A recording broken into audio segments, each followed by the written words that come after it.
สบายดีทุกคนตอนนี้อยู่แมคคองเอเลฟเฟนพาร์คเนาะเดี๋ยวจะอธิบายให้ฟังว่าการไปกันมานั้นเฮ็ดแนวได้แล้วเบื้องที่ทุกคนเห็นเนาะก็คือซองทูรีปาร์คแบงลอชตัวนี้นี่เองแล้วก็มีส่วนพักอยู่หั่นเนาะเทื่อนี้แค่เฮามาพักอยู่นี่แล้วต่อไปตัวอยู่จอมพูนั้นเนาะก็จะเป็นเลอแกรนปาร์คแบงสำหรับอันนี้เนาะเฮาจะเอิ้นว่าแม่นท่าเรือปาร์คแบงถ้าผู้ใดขี่เรือจะมาจอดอยู่พุ่นเนาะแล้วเบื้องด้านเทิงคันถ้าเฮาย่างไปเบิ่งขั้วเนาะก็จะมีร้านอาหารเฮือนพักแล้วก็เบื้องซ้ายก็เช่นเดียวกันซึ่งบอนที่เฮาพักก็จะแม่นบริเวณนี้เนาะ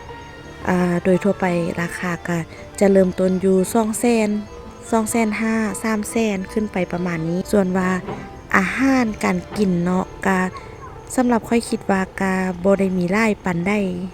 ให้เลือกคือกับอยู่โรงพยาบาลเฮาเนาะแล้วก็บ่คือกับอยู่หนองเขี้ยวเพราะว่าบางร้านก็ได้ปิดตัวลงไป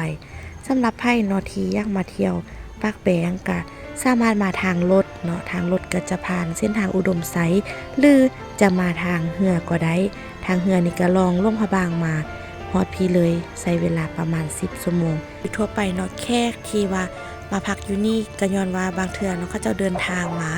1 มื้อเขาจะต้องได้มาพักอยู่นี่ก่อนที่จะเดินทางไปห้วยสายแล้วก็ข้ามไปทางด่านเสียงข้องของประเทศไทยถ้าว่าผู้ใดได้มาพี่ก็